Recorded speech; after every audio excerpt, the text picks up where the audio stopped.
who ultimately were trying to, like all great motorsports folks, break speed records and make it go faster and faster and faster. And it was Castaldi befriending a couple of F1 drivers who obviously worked for Ferrari and sort of got the in with Enzo. And ultimately, after a lot of back and forth, Castaldi, through Enzo Ferrari's drivers, talked Enzo Ferrari into donating an F1 engine for a boat. An F1 engine, a 375 horsepower engine that they were going to put in a boat. Now think about that for a minute. It's 1951. Ferrari just got on the map by winning a world championship, and then this boat guy wants to take one of the motors and put it in his boat to break a world speed record. Well, for all of you who know the history of Ferrari, and Enzo particularly, that was the challenge that he needed. Sure, go ahead, we'll go ahead and do it. And they did it. And they put this engine in the boat, and they tried, but they didn't get enough speed.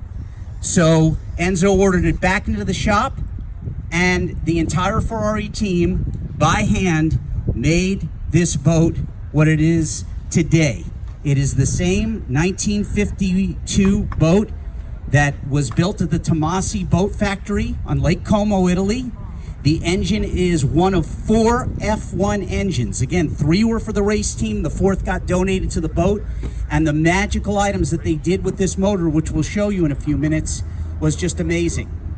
This boat just came back from Italy literally a couple of days ago. It was on display at the Ferrari museums for the last 7 years. I'll give you a history of its lineage in just a few minutes. The boat is loaded with provenance, and this is literally its debut in the United States from 1952. Here is the unveil of the world champion Ferrari racing boat.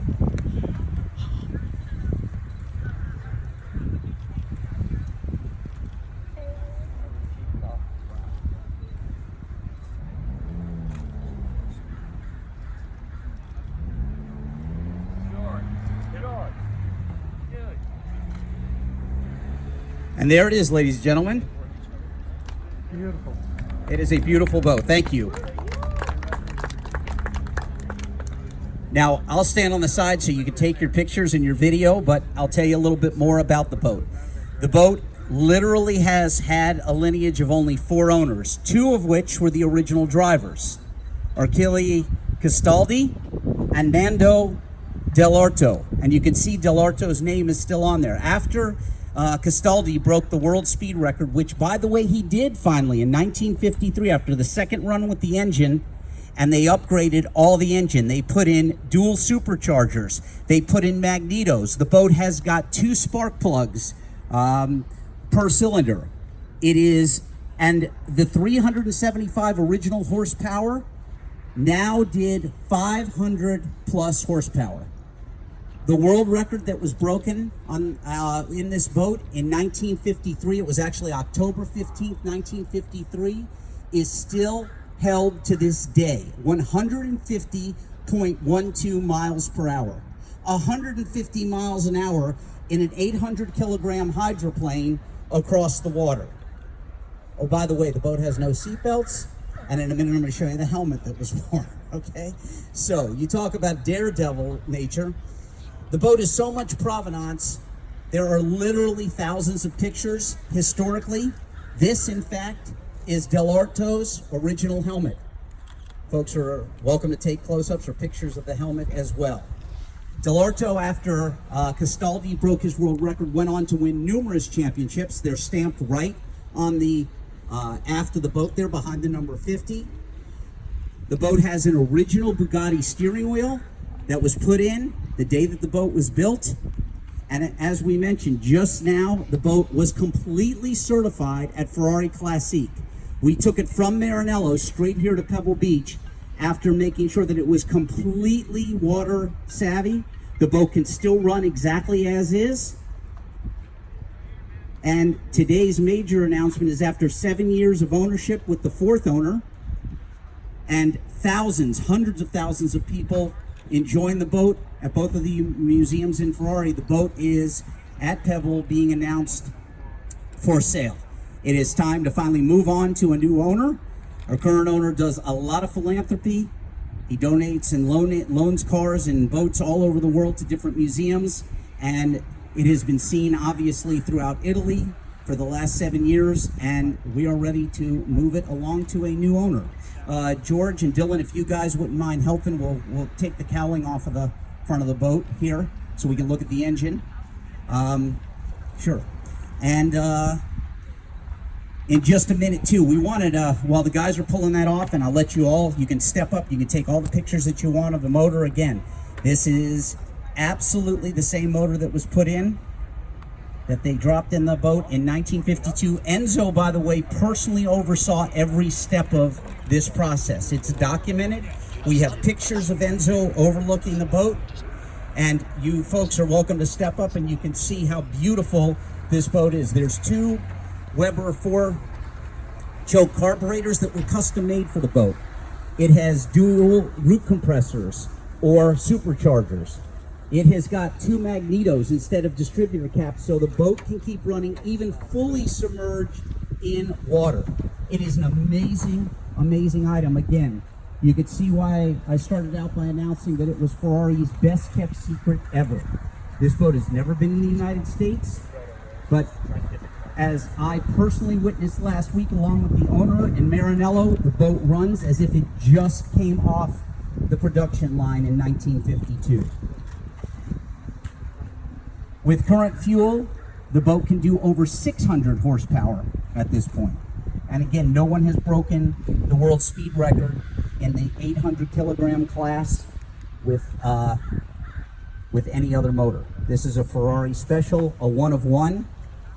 There's a stamp on the engine that is number 1, and of course this is hole number 1, and there is no number 2.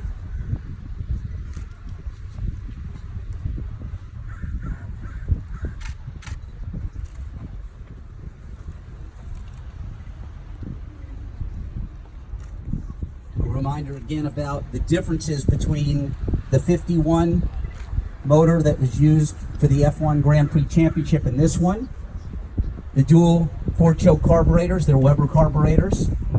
Every piece of this boat, by the way, to be able to make the angle work for the hydroplane was completely worked by hand by Ferrari. The entire team of engineers worked it. The root compressors are superchargers. You can see the 2 of them on the front. There are also, like I said, there are 2 magnetos in place of the distributors. The boat obviously is going to be hit with water, and it can continue to run fully due to the magnetos, and every cylinder has got 2 sparks instead of 1. All designed to make this boat run like nothing else in the world. For further information, you can look to my right. There is a full chart there and a poster of the renovation, or rather the certification that happened this summer. The boat needed very, very, very little done. This is almost exactly as it looked in 1952. There's the story of it at Classique. And right over here with Robin to my immediate right is a nice history of some of the items that I've told you about. Dates, facts, and the history of the boat from 52 to present. Before we wrap up, I want to take a minute, first of all, to thank very much DuPont Registry. They have been an amazing partner in this project of helping us bring the boat back from Italy to the United States. And I would like to also give a minute to speak, let speak my friend Dylan Orluck from DuPont Registry about the boat. Dylan joined us in Italy last week and saw firsthand the boat and Classique in action. Dylan. Good afternoon, guys. Like Dean said, I was out in Italy with these guys, and I got to see the motor get put back in. And you know, we here at the DuPont Registry see some pretty incredible stuff, whether it's crazy cars, crazy boats, crazy yachts, you name it. And this is unlike anything we've ever seen before, mostly because it's one of one, but it's not only was the whole process overseen by Enzo himself, but it's truly phenomenal to have you guys out here. So I really appreciate you guys having the boat out, and Thank you very much. Thank you, Dylan. Okay, folks, we'll wrap this up. We appreciate you coming out. We will be here the entire weekend. Customers are welcome to come take a look, see the boat. We can answer any questions and any serious inquiries about the boat. You're welcome to see us. Thank you so much for coming out. We appreciate it.